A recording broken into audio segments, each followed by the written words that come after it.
Let's begin our journey by understanding what Python features are. So I'm covering the important features. First, it is very easy to learn and use. We'll see why it has a very rich library for especially for data analytics, machine learning. We'll get there slowly. And then expressive language need less code compared to other languages. Language में आपको code कम लिखना पड़ता है. There are features like dynamic memory allocation because of which the code size reduced. We'll see what dynamic memory allocation is. Then interpreted language easy to debug. What is the difference in interpreted and compiler? In compiler the entire program gets compiled together, but in interpreted it will be line by line. So जैसे ही you will find a error in a particular line, interpreting a line, you can debug that comparatively easily to the compiler compiled language. Excellent.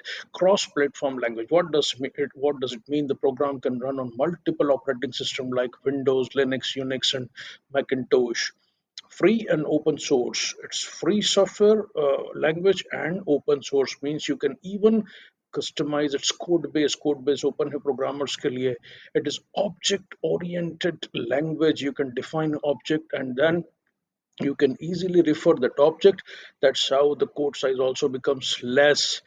Then other languages code can be embedded. मतलब आप C++ में या Java में कोई programme लिख सकते हैं और उसको Python के अंदर से कॉल कर सकते हैं. Isn't that magic? That's lovely. Then there are extremely rich libraries like for maybe if I'm talking about UI, आप web programming भी कर सकते हैं. There are multiple libraries like PyQt5. Other libraries also have mentioned here, and then by using this libraries, a programmer not only can do web development, but this Python has very rich statistical data analytics, machine learning libraries also. We'll see in the subsequent slides. Then comes the very important dynamic memory allocation. Because of this, the code size gets reduced and it becomes very easy for the programmer. Dynamic memory का मतलब क्या होता है? इसमें आपको data type define करने की जरूरत नहीं होती है variable के. मान लीजिए if you are specifying x equal to 5, now automatically x will become an integer. You don't need to write two separate lines, first declaring x as integer and then assigning. Not at all.